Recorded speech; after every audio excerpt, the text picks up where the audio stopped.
ફરી પૂરનો ખતરો, તાપી નદી પર આવેલો વિઝર કોઝવેનો જુઓ ખૂંખાર નજારો। દક્ષિણ ગુજરાતમાં ભારે વરસાદના પગલે સુરતની તાપી નદી ખૂંખાર બનીને વહી રહી છે।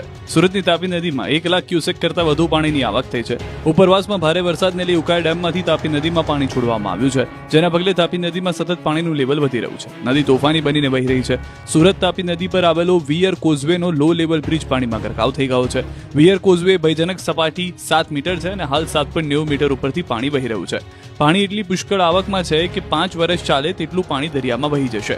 ત્યારે લોકોને વિયર કોઝવેથી દૂર રાખવા માટે તંત્ર દ્વારા સિક્યોરિટી અને પોલીસ મૂકવામાં આવી। આંખોને ટાઢક આપતો આ નજારો સુરતના દેવઘાટ ધોધનો છે। અહીં એક અઠવાડિયાથી સતત મેઘમહેર થતા ઉમરગામ તાલુકામાં આવેલો દેવઘાટ ધોધ સક્રિય થયો। ઉપરવાસમાંથી પાણીની સતત આવકના પગલે ધોધ ખૂંખાર બનીને વહી રહ્યું છે। વરસાદે અહીં એવી જમાવટ કરી છે કે પ્રકૃતિ સોળે કળાએ ખીલી ઉઠી છે। ચારે તરફ પહાડોએ લીલી ચાદર ઉઠી છે અને વનરાજી વચ્ચેથી ધોધ ખળખળ વહી રહ્યો છે, જેને જોવા માટે મોટી સંખ્યામાં સહેલાણીઓ ઉમટી પડ્યા છે।